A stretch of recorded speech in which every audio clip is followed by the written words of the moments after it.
Hello बच्चों, कैसे हो आप सब। आज अपन करने वाले हैं एक्सरसाइज 18.1।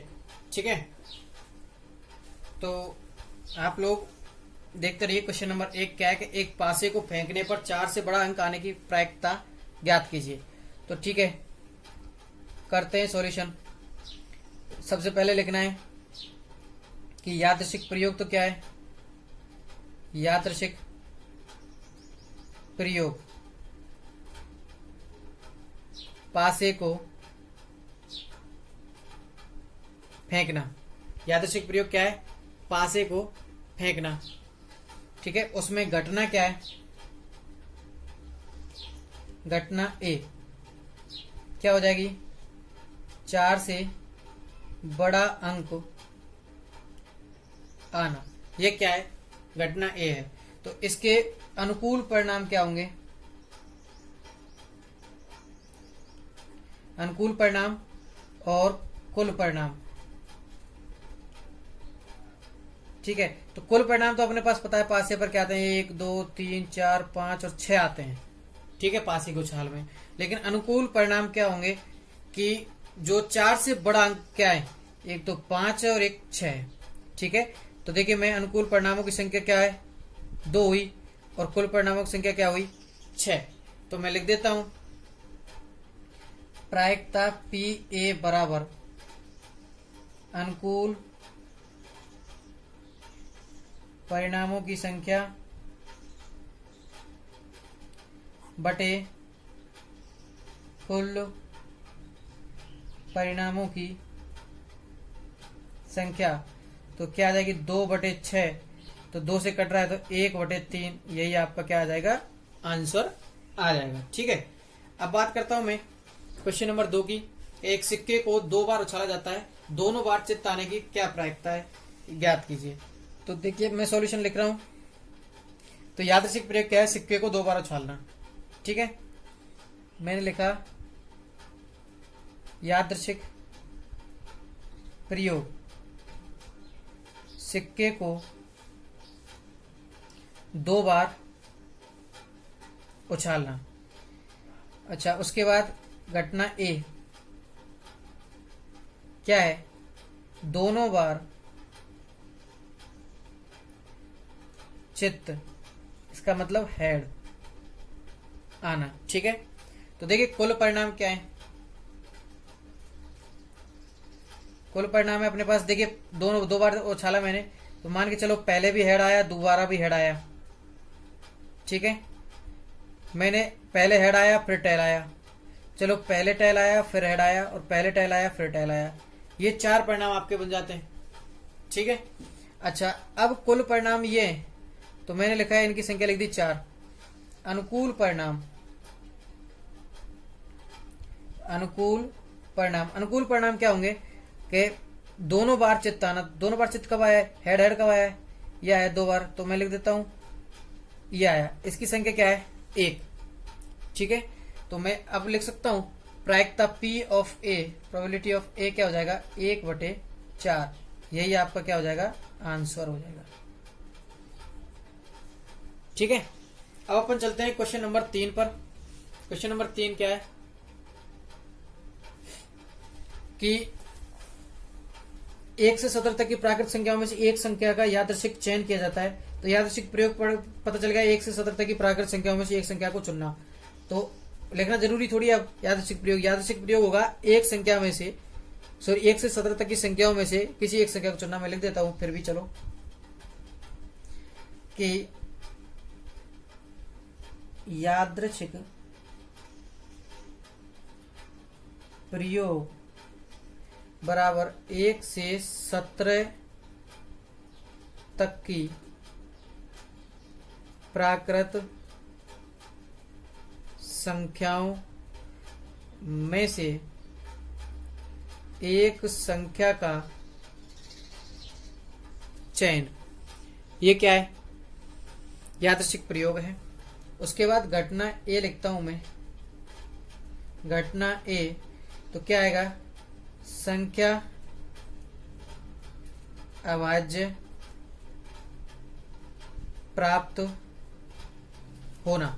संख्या का अभाज्य प्राप्त होना क्या है, घटना ए है। तो मैं लिख देता हूं कुल परिणाम तो क्या है, कुल परिणाम, तो कुल परिणाम तो अपने पास क्या हो जाएंगे, 17 हो जाएंगे भाई, 17 तक की प्राकृत संख्या है। अच्छा अनुकूल परिणाम क्या होंगे, मैं अनुकूल परिणाम लिख देता हूं, अनुकूल परिणाम, तो अनुकूल परिणाम इसमें अभाज्य संख्या कौन कौन सी है 1 से 17 तक, तो 2, 3, 5, 7, 11, 13 और 17। तो उसने कहा है 17 तक की, ठीक है, 17 के मध्य तक नहीं कहा है, ठीक है, तो 17 तक की। तो अपने पास कितनी संख्याएं हो गई अनुकूल परिणाम में, तो देखिए 3 और 4 7, कितनी हो गई 7। तो मैं लिख सकता हूं क्या, प्रोबेबिलिटी ऑफ ए क्या हो जाएगी, अनुकूल परिणाम बटे कुल परिणाम 7/17, आपका आंसर आ जाएगा। अच्छा अब मैं बात करता हूं क्वेश्चन नंबर 4 की। तो क्या दिया गया है, एक सिक्के के लगातार 3 उछालों में एकांतरित चित्त या पट्ट आने की प्रायिकता क्या है। तो यादृच्छिक प्रयोग क्या होगा कि लगातार 3 उछाल, सिक्के की 3 उछाल। तो मैं लिख देता हूं सॉल्यूशन यादृच्छिक प्रयोग,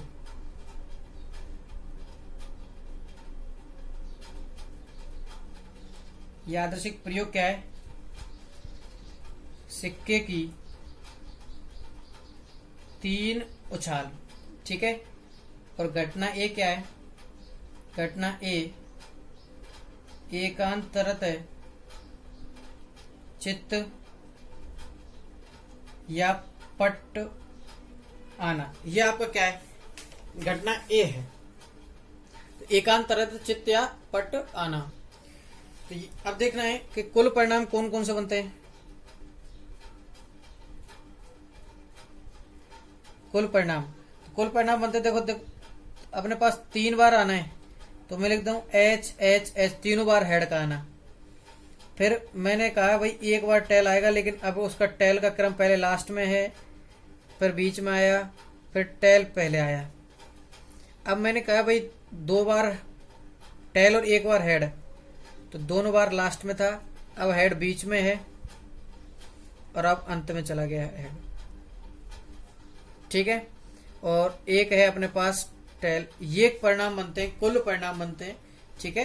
अच्छा कितने हो गए कुल परिणाम, 4 और 4 8, मैंने लिख दिया संख्या 8। अच्छा अब मेरे पास आते हैं अनुकूल परिणाम, अनुकूल परिणाम, अनुकूल परिणाम क्या होंगे। तो देखिए अनुकूल परिणाम क्या है, एकांतरित का मतलब होता है एक के अंतर के बाद हेड या टेल आना। तो देखो ये तो तीनों लगातार हैं, ये 2 लगातार हैं, तो इसमें हेड टेल हेड एक के अंतर के बाद आ रहे हैं। ये 2 हेड लगातार हैं, एक तो ये है, ये 2 टेल लगातार हैं, इसमें हेड टेल एक ये है, एक इसमें 2 टेल लगातार है, इसमें तीनों टेल लगातार है। तो इसका मतलब क्या होगा, एच टी एच और ये टी एच टी।